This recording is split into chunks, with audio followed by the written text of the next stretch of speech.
Hey, everybody, welcome to this episode of the Disc Golf Answer. We have two special guests. They're going to help us catch up with some Google form questions just for that one guy that complained. Let's go.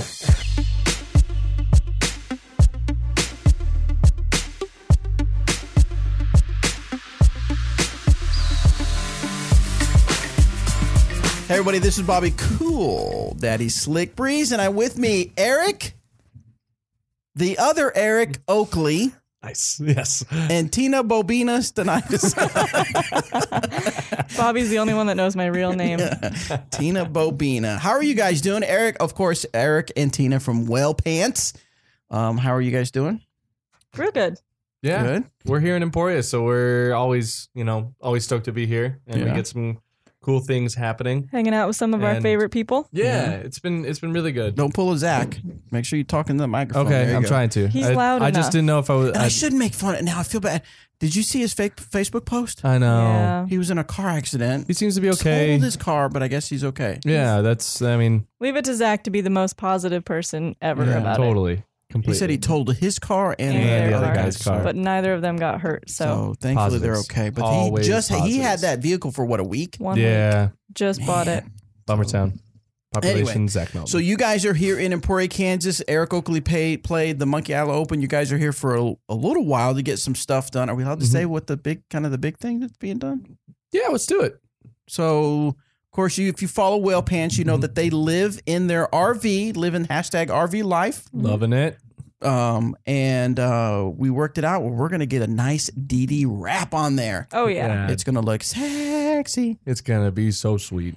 We travel a lot, so it just makes sense to be a billboard. Yeah. I mean, you think about what we can do as far as when we set up, it's a billboard. When we're at tournaments, it's a billboard, and people get to see that. It's a no-brainer on both sides to help promote the whale sacks, whale pants, and most importantly, dynamic discs, which is absolutely awesome. We're going to need to get some business cards, though. We were with Paige yesterday in Topeka, just in the parking lot at Dick's Sporting Goods, and somebody came up and asked for a business card just because she's got it wrapped and has DD all over it. So, yeah we should get everybody some business cards. I like it. Very cool. Yeah, so they're out here. And, of course, Eric and Tina are always willing to help out with doing stuff. So I said, let's get some Disc Golf Answer Man questions answered. Let's do it. So, anything else we want to talk about? Nope, that's the end of the show. Thanks for coming. You've got bag of tricks things going on. You got one that's going to happen in Kansas City this weekend, so exciting for that. And be on the lookout for some more Team DD clinics. You may have seen the videos that you guys have been putting out. I know we're looking to do one at least in Arkansas, and then if you guys are interested in having one, check out the big tour stops, and we can definitely make something happen in correlation with some of those events. And if you guys want a bag of tricks, we can also do that. We can maybe even bundle it together with a bag of tricks plus a Team DD clinic, which would be a double whammy. So I'm thinking that most of our listeners, I'm sure have heard of you, but just in case we have a couple that are listeners but not quite follow you, Whale Pants is made up by Tina Stanaitis and Eric Oakley. Of course, Putter Pants was a nickname that Eric earned because of his stylish pants and just overall just like silliness. Yeah, pretty much. That's the very accurate. Yes. Yeah, and the whale part is from Tina and a company she owns and started, CEO, co-founder, everything, executive producer of, manufacturer is Whale Sacks, which is a dry hands take on the dirt bag or the birdie bag that some people have, but they're in the shape of a whale. But they're different than a dirt bag. Tell us why. It's clay filled, and the tail of the whale ties onto your bag, so it's cute, but also has a purpose. Now, why is clay better than maybe a dirt bag? I love clay personally. It lasts longer. They're like clay stones and powder, but as you use it over time, it breaks up the clay stones even more and like creates more powder. So they last a really long time. And it's like a little tacky, but not super dirty. So it's kind of in between. I feel like all of the dirt bags and sports acts and all that out there have a purpose for different types of weather. So I just personally like the clay ones, and everybody's got a preference. And I know she likes the clay ones and the powder because she likes to throw them at people and let them leave a mark on their shirt. Sack tapping. Sack tapping. We do call that sack tapping. Another part about them is unlike most of the birdie bags and dirt bags and stuff like that, you like they just caked dirt out. Anytime it shook up in your bag, and then you almost have to have a bag for your bag. Yeah. And I really like that the whale sacks aren't as Yeah. they don't push out as much, because whenever you need more, you just grind them up. Also, whenever it comes to inclement weather and it rains, I like to keep one in my pocket, and it's small enough to where I don't have this big thing in my pocket, but I can continually keep my hand dry by sticking my hand in my pocket, which is great. Another unique thing is you like to use all kinds of different patterns for it, so they're all unique. I know that right now we have some DD ones with the DD logo and stuff like that. Yeah, I did some really cool ones for Dynamic. They're on the website. You can buy them from Dynamic. Dynamicdisc.com, or if you just want to check out, it's whalesacks.com. Oh, you got whalesacks. Okay, so whalesacks.com, and you can kind of see the different patterns that are out there to pick up. So cool. All right, now are you guys ready for some questions? Oh, Let's do it. Let's get into the questions. First up we have is Rick from Hayes, Kansas. Hey, Rick. He says, I've been playing for about 6 months, and I've hit the problem I can't seem to overcome consistently. Whether I'm throwing a driver, fairway driver, or a mid-range, and no matter what the disc turn and fade numbers are, every disc seems to take the same path of straight and then dumps left hard. The max distance I seem to get out of my drivers is around 300 feet on a good day. Any tips would help. The first thought that comes to mind for me and my experience, I guess, pay attention to your nose angle. A lot of times, even an understable disc can be extremely overstable if you throw it with the nose up. It just catches all the wind and keeps it from flying its natural flight pattern. That's kind of my first thought.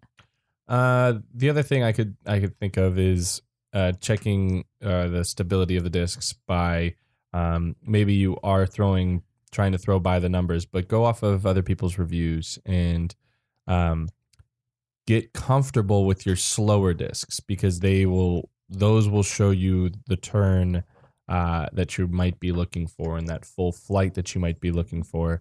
And that will help translate once you get good angles, as Tina said, with the nose angle, maybe even a little bit of a force over, a little bit of hyzer. You'll start to understand what the disc actually wants to do when you do that. So when you step up to your fairways, you're at least good at hitting the nose angle plus the anhyzer or hyzer angles that you might be looking for. So get good with those slow speeds. Take those fast ones out for a week and get really comfortable. And lastly, slow down. I think that might be an issue that Rick is seeing here. Sorry, Rick. But in slowing down, it's really a common problem where if I hand a player and I hand them a mid range, they throw it nice and smooth because they know it's a mid range. But then you hand them a disc like a trespass or an enforcer or something, a defender, and their form changes. They get sporadic, they get aggressive, and they think that they have to throw it hard, and that's just not the case. Yeah. If you look, when you watch some of the best players, Eagle McMahon is a great example of that right now. Of everybody's talking about how his form has changed, but he's just throwing effortlessly now, where he used to throw really hard. He still throws hard. He's just found out his form and made it consistent, so now he can make it look as if he's not trying that hard. And that's the key, is don't try so hard. I did that the other day. I was at a hole and I was like, I'm just gonna. It was Peter Pan. So we had played 1 through all the way up to 7, and none of the hole 7 I feel like is a hole that you just, okay, it's time to open up and just throw it. And I did that, and boy, I shanked it to the right, went straight over the amp. I mean, it was just terrible. So yeah, and instead of trying to be smooth and just let the disc do the work, I tried to force the disc to get the distance. So next one is from Anthony. Is this our Anthony? Anthony. What is your thought process when stepping up to a new hole and deciding what disc to throw? Do you judge the distance first? The shot or stability needed? Something else? Everyone has that one disc they throw all over the place. Robert likes to lean on Wardens. Eric likes his Emacs. Bobby doesn't play. I'm starting to play a little bit more. But how do you determine what to throw when the disc won't cut it? Well, for me, it's my job. I was going to say that. I was totally going to say it. No one can say that phrase in It's disc my job. golf and not say that. Okay. Anyway. For me, I always step up to the hole looking for a felon, any type of felon, sidearm or felon backhand. And if I can't, I have to just trust that I know my discs. Mm-hmm. Now, I don't necessarily look. I might look at the distance to have an idea, but if I see the shape of the hole, and it might play better for a turnover, it might play better for a sidearm, something like that, I look at that first. Of what do I think the hole is telling me to throw? And if it's telling me to throw a flex shot, all right, I'm going to pick the right disc that will allow me to throw that flex shot. Now, obviously, the distance now changes what I might throw. But when you step up to holes is always look for your strength. And if it's not there, trust in your ability and believe that, like, all right, I'm not very good at throwing this, slow disc turnover, but you've thrown it before and you've executed it before, most likely. And I think most players have done a shot like that in their time of playing. So trust that you can do it in that moment. And with that belief, it, usually comes positive results. Excellent. I definitely agree with what Eric just said. I look for my strong shot first, which for me is usually a trespass or I guess now kind of an escape is one of my go-tos. So if neither of those will cut it, you just got to figure out what's going to be the safest shot. If there's OB, I always choose the disc that's going to keep me in bounds. If that means I have to throw something more straight and understable and maybe low, then sacrifice distance. That's fine, as long as it's in bounds. But I don't know what the first thought is in my brain. I've just been doing it for so long. It's just kind of, all right, can I throw a trespass? Yeah. No? Okay. How about this? No? Okay. Let's do something else. This is kind of a side note, but have you thrown the captain yet? Yes. And what are your thoughts? I was kind of blown away the first time I threw it. It has so much turn. It looks like it's a renegade, understable.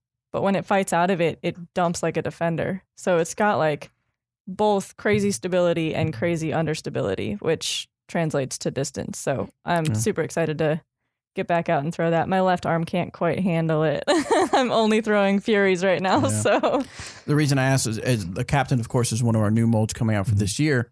And I throw the trespass quite a bit for distance. I go between trespass and renegade depending on the shot. And a lot of people are like, you need to try the captain. So I wanted to get your take on the captain. I think you'll probably like it. It's a bigger rim, but it's easy to get used to. It's not quite as big as the Sheriff, I don't think. No, or it feels a little more normal than the Sheriff. But a little bit smaller. Mm-hmm. It's that disc that she just described is actually something that a lot of top players, Dave Felber comes to mind, is if you can find a disc that is high speed, or stable to understable, but still low speed stable, that allows you to throw a lot of impressive type like shots. It's great in the woods. It's great. It's great for shot shaping. Yeah, because you're able to work things. It's why I like the felon so much, because when they beat up, they beat to that exact thing. Yeah. High speed stable to understable to low speed still overstable. They still finish like a felon always. Yeah, it's kind of the thing is my most understable trespasses are my furthest flying, but you have to be really careful with the angles, because if you miss your angle, they're still going to be understable. So that's kind of the beauty of it, is that you can hit it hard and still trust that it's going to come back. So, gotcha. All right, next one is Ben. I'll answer this. This is a good question. A quick question. His question for this week, he says, is with all the disc golf experiences that we're doing, is our goal to run one in every NFL stadium. I think it would be cool if one of these were done in the winter months of the indoor stadiums like Ford Field in Detroit. You could run it in January. No, the goal is not to have it in every NFL stadium. It's just not feasible. I mean, I guess, yeah, we want to do it in as many as possible, Ben, but you have to keep in mind that we don't get to do it for free. It costs money. So we have to make sure that we can, for the lack of a better term, afford to do it and be able to get out there and do it. So Doug is reaching out to all kinds of different stadiums to see what is possible. So, we'll do our best to get into as many as possible. I'd love to see us go to Europe and do some soccer stadiums. Eric's all about soccer. I'll be there. Talk about trying to make it affordable, right? Getting people over there. Yeah. So Eric's really good at saving money. is it? Oh, okay. Am I? No. Okay, good. Never. Start 50 years ago and then We can do it next year. Yeah. All right. The next one is from Justin. Hey, Disc Golf Answer Man, love your show. My question is, what is your opinion on the college disc golf team doubles format? Of course, now this is back in January, this question. Whew. I personally think it is terrible and wish we played 2 sets of doubles as opposed to 4 people playing 1 round and going 10 minutes at a time without knowing. Okay, so from what I understand, the doubles format is you alternate. Like you have, like, it would be me and Tina and you and Anthony. Mm-hmm. We would take hole 1, you guys would take hole 2, or it's we alternate even throw. So we would take the tee shot and then you guys would putt. I think that's how the format I have no goes. idea. So I didn't follow. if I'm wrong, I'm sorry. I did not play at the collegiate level of disc golf. I don't think it's a bad format, but I think it allows for more players to be participating. So you're having to have depth in your team rather than, you have a ringer or 2 and they just go out and shred like the rest of the competition at your college. Then it makes it more important that you have multiple good players. And in any team format, I think that's way more important than the individual side. So it allows it to be a team. You look at all these other team sports, and the best teams are always the teams that have depth. So why not at this collegiate team style event? You should have that depth to be considered the best team there. So I get you. I would also like to see, different types of doubles formats, but I like the depth, but that's my opinion. Perfect. I know nothing about it. Yeah, I'm sorry.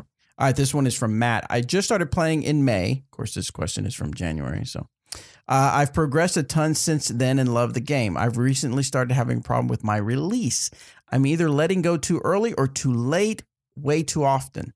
What are some good training exercises that will help me fix this? I'll jump in on this one first, and Eric can go technical if he wants. I'm going to go more mental. Boom. I'm going mental. Something that we get to teach fairly often because we are lucky enough to teach a lot of amateur clinics and stuff like that. Generally, I think if you're having early release and late release issues, it's usually your brain deciding in the middle of your throw that they want to do something else. So if you're afraid of early releasing and that's what you're going to do, or you're trying to not throw that shot, but when you're going to throw, your brain autocorrects to what you're thinking about. You're thinking about not early releasing, so your brain goes, we're going to early release. Mm-hmm. Same with grip locking. If you're afraid of throwing it too far to the right, your brain autocorrects to what you're thinking about, which is throwing to the right, and then you grip lock it. It definitely could be a more technical side, and I'll let Eric do that. But more often than not, it's about trusting your shot and really getting that positive thought in your brain, exactly what you do want to do. You do want to throw it straight down the middle. You do want to throw it in the fairway versus I don't want to throw it over to the right. So I would start there and see what your brain's thinking about before you let go. And if you notice that that's what you're worried about and that's what you do, usually that's a mental thing. Mm-hmm. When it comes to those types of releases, I think there's just in most cases your timing is off and you might be planting incorrectly. Mm-hmm. And by planting, I mean it's that last step, your front foot on a right-handed backhanded throw or just a backhanded throw, the front foot. On what you call a grip lock is whenever your shoulders have opened too soon, but that might be causing from your front foot being more parallel with your back foot, and that's causing you to pull to the right. And an early release might come from your front foot being too far out in front. Now, in most cases, if you want to be explosive and engage your core, you want that front foot to be staggered in front of your back foot, just out in front, which allows you to reach straight back and engage your core. So after those shots, take a look at your feet. Look at where your feet are and where you ended up on the tee pad. Is it where you wanted to be when you envisioned your run up? Is that about where you wanted to step? The next thing, if that's not really fixing it, really focus in on your shoulders. Your shoulders are a great, and this worked for me, is a great place to be your guide, especially on your throw. If I really want to make sure I go through this tunnel, I really get my leading shoulder, which is my right shoulder, to be pointing down that tunnel, completely down that tunnel. And it helps. It's helped me a lot. And so first, look at your feet. Secondly, think about your shoulders. If you have a chance when you're playing a casual round, take some video or have a friend take some video so you can really see what your legs and your shoulders are doing. That should help. Look at the bad shots as well. Mm-hmm. Don't only look at the good. Compare the good to the bad shots when you do film, because it's awesome to see the differences. And it might be so minor. It might even just be an angle of your wrist is the difference, but you'll be able to see why it's good and why it's bad. Excellent. Next one is from Anonymous. Hey, Disc Golf Answer Man crew. In this question, I want you guys to really keep it real. You want to just keep it real. You got it. Done. In the first tournament that I ever played, there was a sponsor playing on the same card as me. I'd been playing for about 3 months and was playing in the rec division. My question is, what is your opinion on a player who was sponsored but playing in the rec division? Thanks for all you do, and I love the podcast. Players can be sponsored for a lot of reasons, not necessarily their play. If that person is doing huge things in their community, they're helping grow disc golf, if they're promoting the brand in different ways, that's a lot of where sponsorship actually comes from, not necessarily just their play. You can have players that aren't even really playing that are still sponsored because they're so involved in their community. They're running events. They're, part of the club and growing disc golf, I think, is the biggest thing that sponsors look for is, are you involved in your community? Are you helping grow the sport and just being active in disc golf? So I'm going to interject. Here's I'm the one that likes to keep it real. Keep it real, Bobby. It sounds like, Mr. Anonymous, that you're upset that this person is sponsored. Now, I don't know if you're upset because why is he sponsored? I'm not sponsored. Maybe you don't care if you're sponsored or not, but for some reason that you're not comfortable or it struck you as odd that this person is sponsored. I agree. It doesn't matter what you play. Let's break down what sponsorship is. It's basically a company saying, we like what you're doing, so we want to help support that. So take one person that's winning all the time, world champion. We like that you're winning a lot, so we want to sponsor what you're doing. Mm-hmm. Take somebody else that's doing, like Tina said, out in the community, helping grow the sports, teaching people. Hey, we like what you're doing, so we want to support that by a sponsorship. So it doesn't matter what their division is. It's what impact are they having on the sport? Are they winning a lot? Are they spreading the good word a lot? Are they teaching a lot of people? Spreading the good word of disc golf. Yeah, the good word disc golf. So I think maybe you need to kind of maybe shift what you think sponsorship is, and maybe it will make a little more sense. Now, maybe this rec guy, you never said who he was sponsored by. I don't know if maybe you thought we were a good we were a good show to ask because they were sponsored by one of the 3 companies that we represent. I don't know, but and maybe that person that was sponsored is a complete jerk. I don't know. I don't know the answer behind specifically why that person is. But I was just trying to get to the point of this is why, at least for Dynamic Discs, this is why we choose sponsorship. What is this person doing? What do we like? It's something that we like, so we want to get behind it and help that. Does that make sense? 100%. Nailed it. All right, next question comes from Ryan Curly Fries Hatley. Yum. Nice. I'm hungry. Now you want curly fries? I do. I've been playing for over a year and a half and made the mistake of buying way too many discs as well as discs my arm can't handle. Welcome to the club. I know. I've recently switched my bag to 5 deputies, 5 slammers, 5 witnesses, and 5 wardens. 2 fusion for driving and 3 soft for putting. What do you think of this? I've been focusing on form. Also, should I pick up a mid-range for my form workout bag? I'm hoping the Patrol will be a great disc for me. So what are you guys' thoughts on the 5 Deputy, 5 Slammer, 5 Witness, and 5 Wardens? Honestly, I think it's a great starting place for the overall growth. You're getting multiple shots, getting multiple angles, and you're using the same discs that will help you get there. I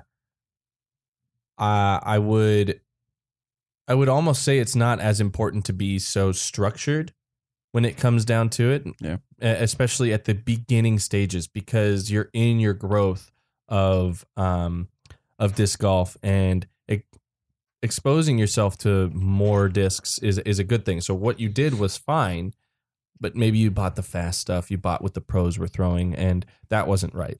But in your growth, you should have been trying the understable stuff, the witnesses, the warrants, the evidence. The deputy is a great one. The thief, or the thief. And you should have been trying like maybe a Fury, a Maul, like a lot of the stuff across the spectrum. If you wanted to stay in the 3 companies lineup, there's a lot of great discs that even at the fairway speed, would have been a good disc for you to try out. You would see the good flight. And that's where I think a lot of players mess up, is they see what Eric McCabe is throwing. They see what Paige Pierce is throwing. They see what Ricky Wysocki's throwing. And that's what they try and tailor their bag towards. We went and walked around and watched some amateurs play recently, and I was watching a player throw a defender. He did not have the arm for a defender. Yeah. He had the arm for a trespass and maybe even something less. And I'm watching him throw it as hard as he can, and it's going 300 feet and it's hyzering really hard. And he threw that shot a lot. Maybe he was trying to be consistent, so I'm not in his mind, but he was hindering himself because I think he sees other players throwing defenders, so he thinks he should too. And that's the common misconception. So back to curly fries. Ketchup.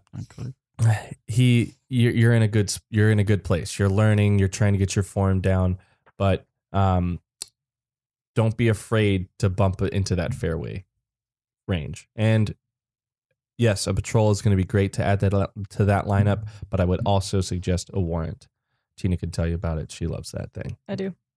I like the idea of throwing few molds. Mine, I didn't start off with only a few molds. I definitely tried a whole lot of different types of discs, and it keeps changing and changing over time. But for instance, I have, I think, 6 or 7 trespasses in my bag that all do something different. That wasn't intentional. They just all have a different purpose for me, and I like having the same feeling disc in my hand for different shots. It's something I can trust. I know how it's going to come out every time.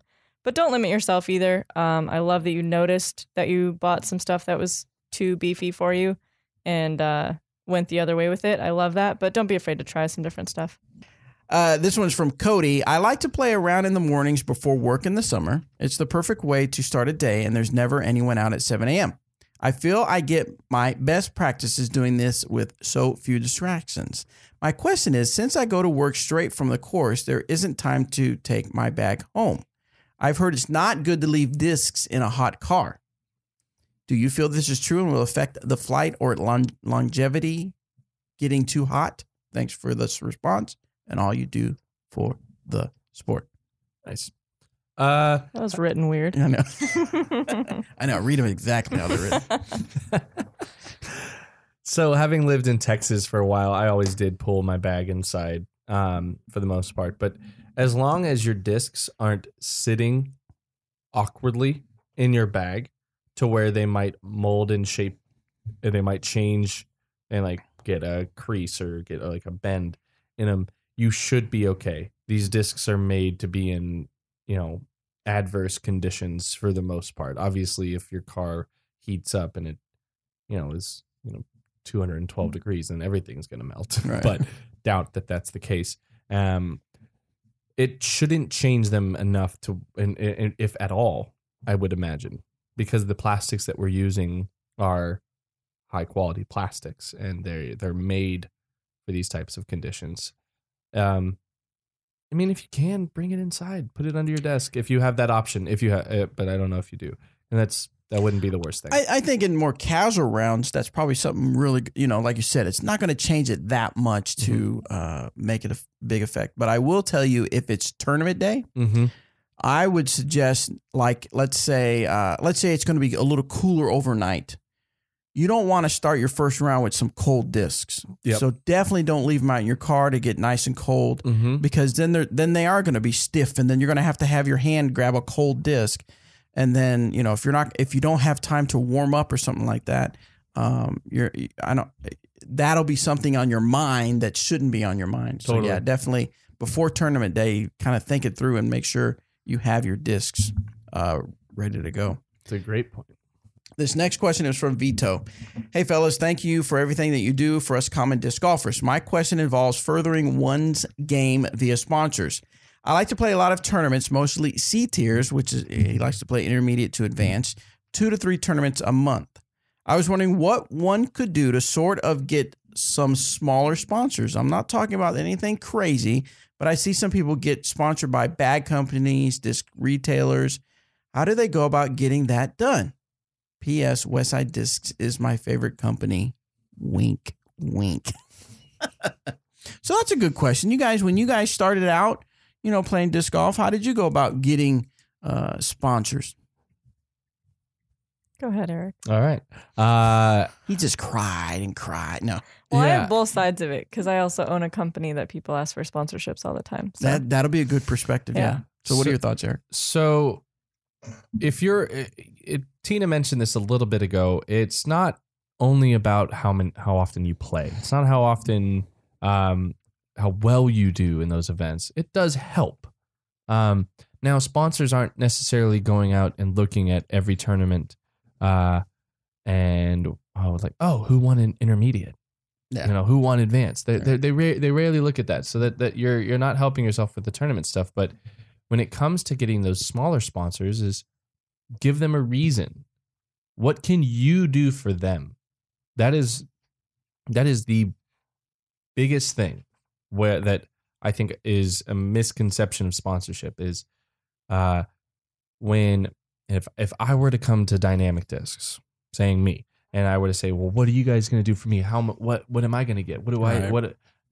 That's not the conversation we have. It's whenever we have a conversation, it's all right, cool. What can I do? How can I help? What can I do to be better about this sponsorship, about what's going on here? How can we make this beneficial for both sides? So my suggestion to you is when you're going to these smaller sponsors, retailers, bag companies, sunglasses, clothing, whatever you may seek, is make sure that they understand what you can do for them. And whatever you get in return is a bonus. That is awesome. And that is a great place for you to be. And it works. Now, another thing, I think Tina might touch on this, is they need to kind of know who you are. Yeah, that's what I was going to say. They need to know who you are. You need to make it known. Introduce yourself to them. And if you can't do it physically, make sure you have at least some type of resume style thing built up via your social media. All right, I've tournament directed these events. I've assistant TD these events. I've done coursework at these places. Building your resume, building your background goes a long way for me, for any player looking for sponsorship or any player looking to better themselves in the sport.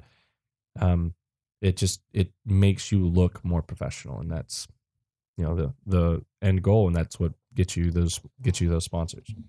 So what else can you say? Because like we mentioned earlier, you have the Whale Sack company, and I know that you sponsor a few players out there. So what are you looking for when in sponsoring a player? Being such a small business, it's kind of tough for me because I do get emails weekly, like multiple, for sponsorship, and I'm not all over the place. I don't have a team manager. I'm my team manager.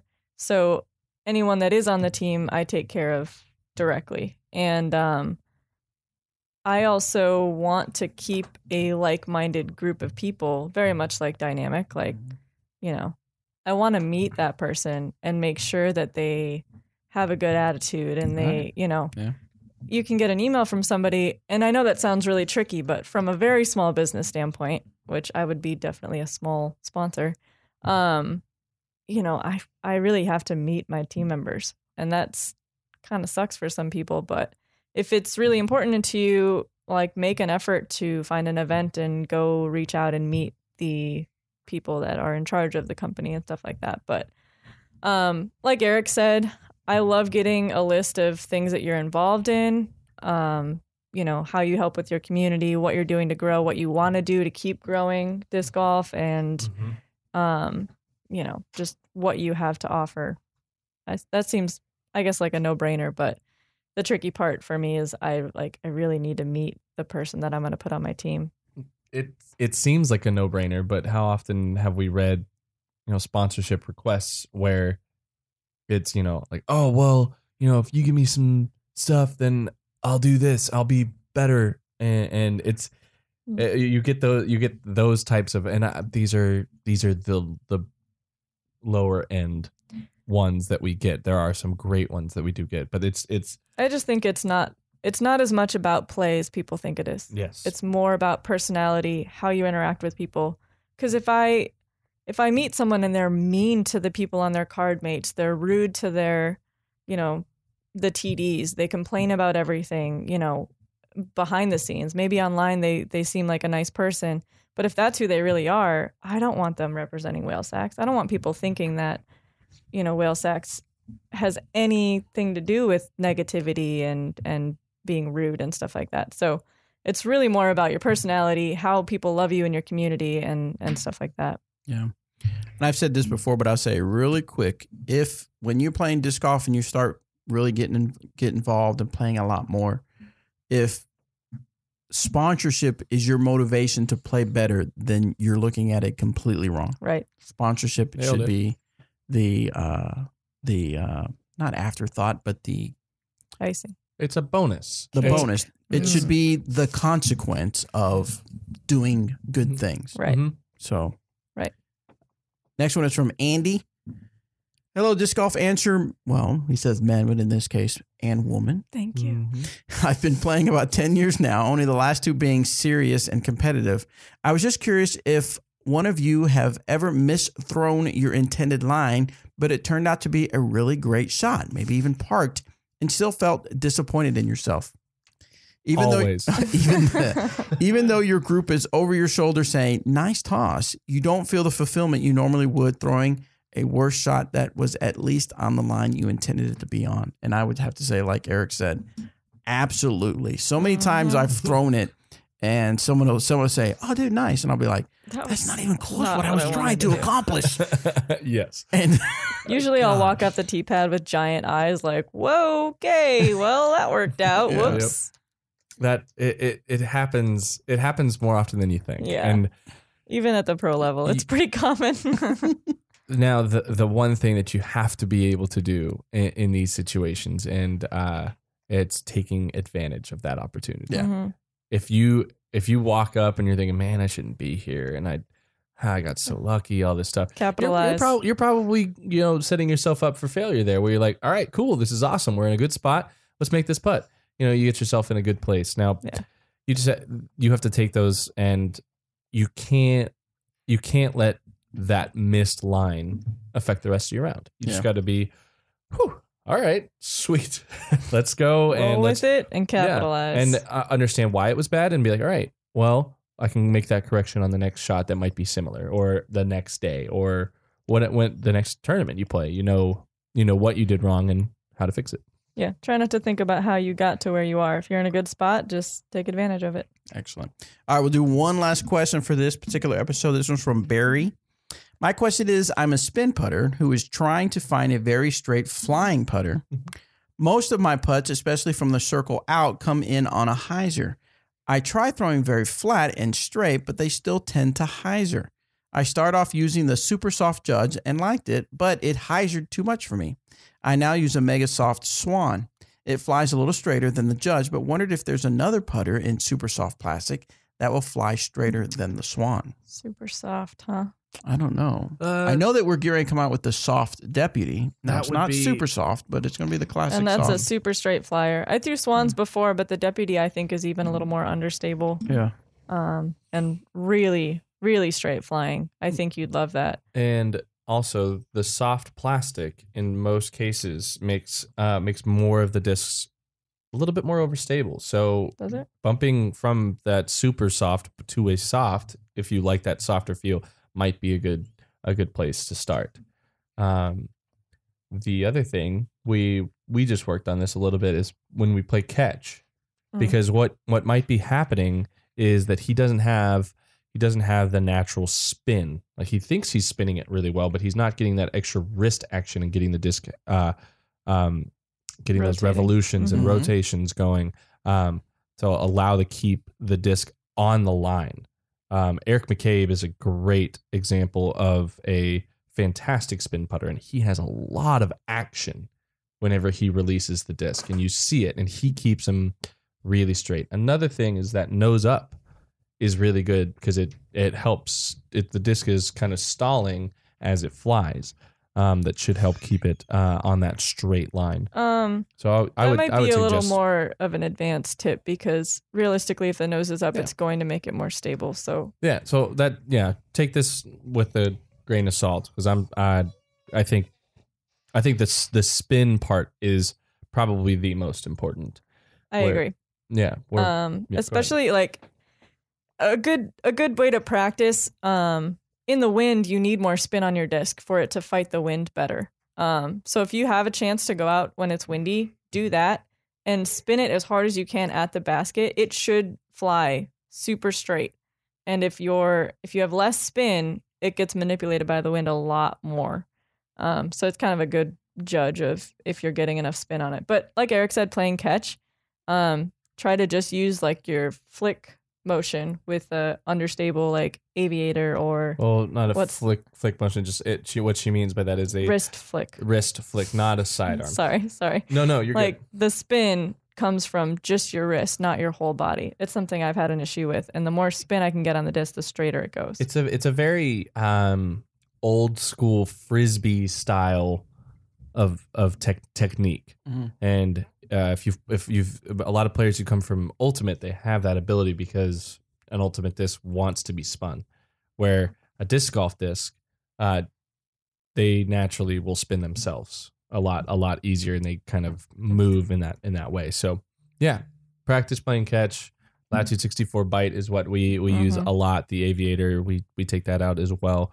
Those would be the great places to understanding why it's good or why it's bad. Excellent. All right, guys. Well, thanks for taking a few minutes 45 minutes to record an episode. Hopefully, you're like we said earlier, you'll be here all week. Hopefully, we can get a few more episodes in so we can get through some of these questions. But thanks for doing this, guys. Absolutely. Thanks and for having us. And make sure everybody, just in case we don't get to another episode, go to Facebook and follow Whale Pants. And even on YouTube as well. Yeah, YouTube. Find Whale Pants and subscribe because they like to. One of the cool things I like that they do is they vlog about their adventures, so you can kind of see some behind the scenes of some touring pro disc golfers, which is always fun. Plus, you get some updates on the little kitty cat spout. Check out Patreon. The Whale Pants on Facebook is a great place to find all our events. And check out both of our individual social medias. Tina's got a great social media that she's putting out. That's the what's your travel? Little Home Big Adventure. Little Home Big Adventure. I Yeah. really like it. So it's a really cool place to go and see just some beautiful scenic things that we're doing on the road. We do actually have a legit website now. www.whalepantsdg.com. Oh yeah. All of our media stuff in one place, even all the videos that like Dynamic did with us. We have a playlist for that. You can find all of that right on our website. Excellent. There you go. And the events. All right, guys. Thank you. See ya. Boom, boom.